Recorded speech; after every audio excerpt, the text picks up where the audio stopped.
प्रिय मित्रों, रामू और दामू बचपन के दोस्त थे।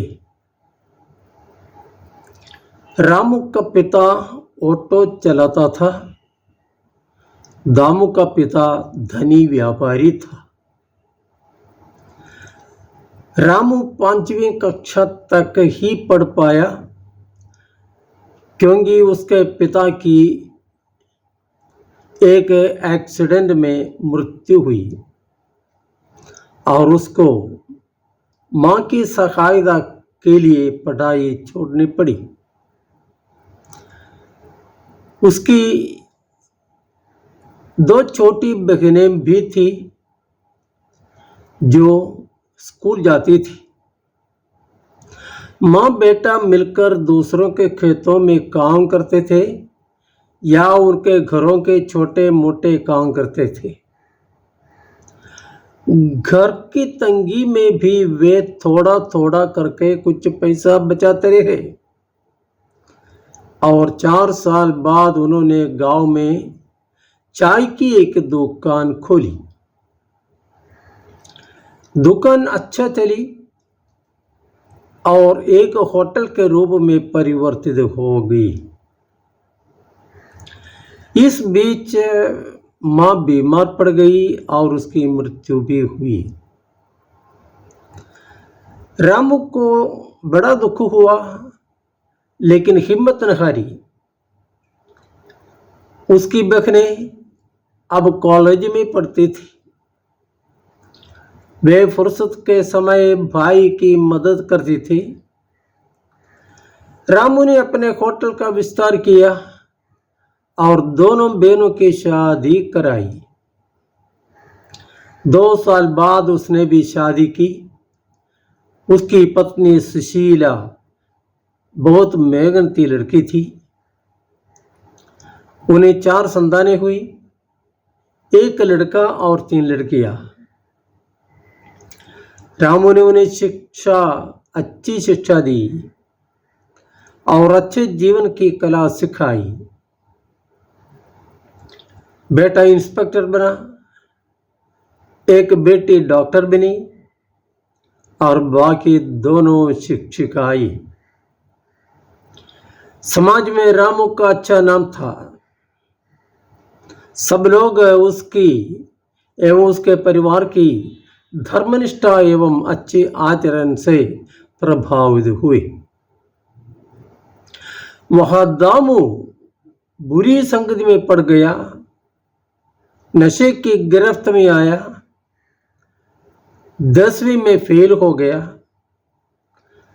नशे और बुरे मित्रों ने उसको बर्बाद किया और चोरी डकैती में वो पकड़ा गया और जेल में बंद हो गया।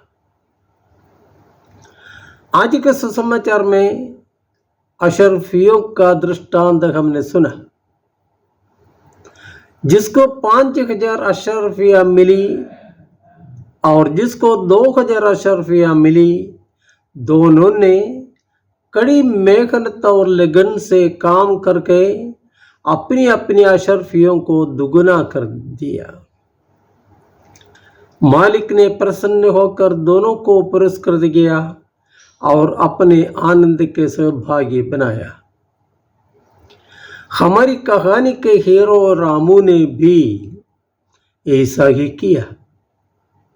उसने अपने को प्राप्त सीमित साधनों का निष्ठा और लगन से व्यावहारिक बोध के साथ सदुपयोग किया और समाज के सामने एक आदर्श बन गया।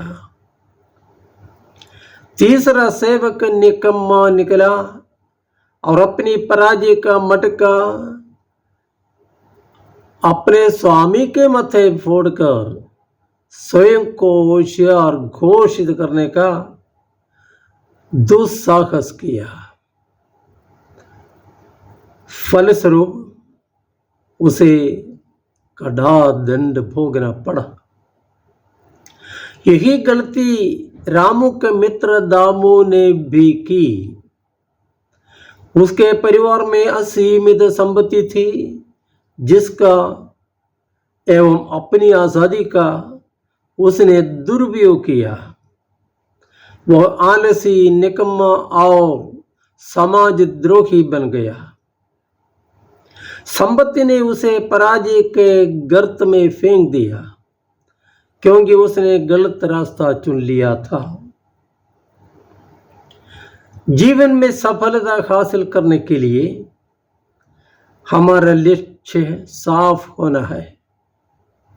इसके बाद वो लक्ष्य पाने के लिए निष्ठा और लगन से काम करना चाहिए। मार्ग में अड़चनें और बाधाएं आ सकती है, लेकिन इरादा पक्का हो तो सब ठीक हो जाएगा। उत्पत्ति ग्रंथ अध्याय 29 में वर्णित याकूब की कहानी इसका उदाहरण है। मामा लाबान की छोटी बेटी राखेल को पाने के लिए उसने 14 साल गुलाम की भांति काम किया, लाबान की सेवा की। यही के लक्ष्य पाने के लिए आवश्यक इच्छा शक्ति का उदाहरण।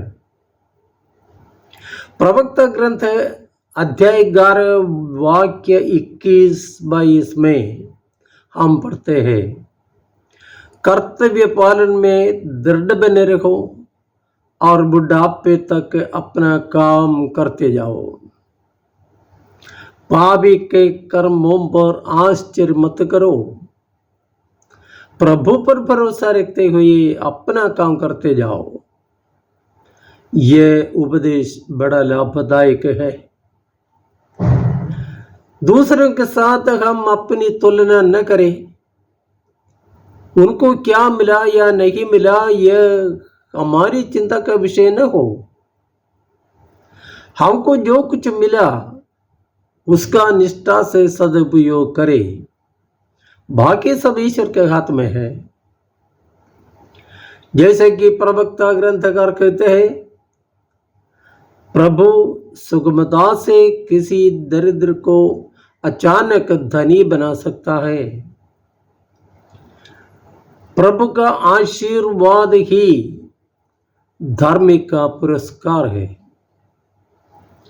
उसका आशीर्वाद क्षण भर में फलता है।